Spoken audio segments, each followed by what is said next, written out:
Former President Donald Trump is the heavy favorite to win the GOP primary, but there's an effort underway to keep him off the ballot. Good evening, everyone. I'm Taryn Asher. And I'm Ruth Raj. Some say Trump should be banned from the ballot because of his criminal charges. Fox News' Camille Amiri is getting analysis on this tonight. And Camille, you talked to someone who knows a lot about how these things work. This is certainly a hot button issue here.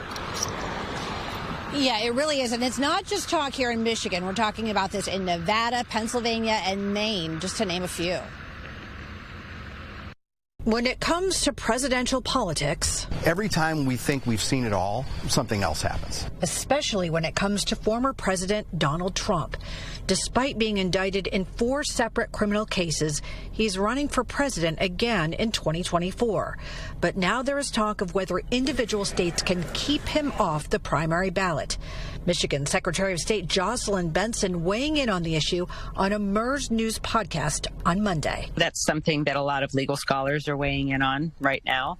I think the bottom line for me is we're going to follow the law. We're going to follow the Constitution. We're going to see how these constitutional and legal questions, which are not cut and dry, play out in the months ahead. This is where the 14th Amendment comes into play, specifically Section 3, which prohibits anyone who has previously taken an oath of office from holding public office if they have engaged in insurrection or rebellion against the United States. I think that if Donald Trump is barred from being on the ballot in Michigan or any of the other states, I think you will see his supporters rally around him even more than they already have, become more staunch in their support. Benson says it's far too soon to assess the likelihood of whether or not Trump's name will be withheld from Michigan's primary ballot. I have said for really since 2020 that this presidential cycle in 2024 is, I believe, in many ways going to be the grand finale of all of the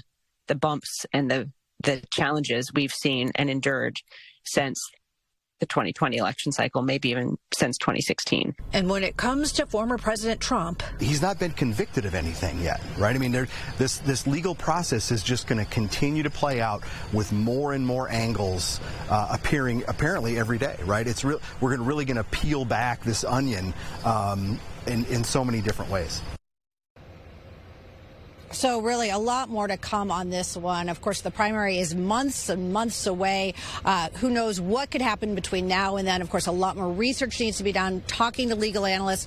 Bottom line, the Constitution, Jocelyn Benson said, will be her North Star, and the law, of course. So we will continue to follow this one and see how it develops. Reporting live, Camille Amiri, Fox 2 News. And to clarify, Camille, would it have to be proven that the former President Trump engaged in this insurrection or rebellion against our country, or are the criminal charges enough to possibly ban him from the ballot? Well, I mean, that's the thing. You heard Dave Giulio say that he's not been convicted of anything. We would need to have a conviction in order for him not to run again. But that hasn't happened yet.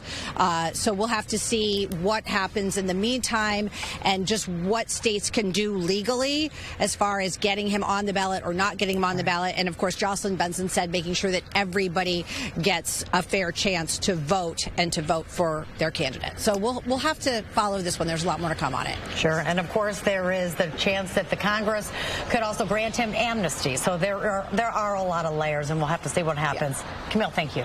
Exactly.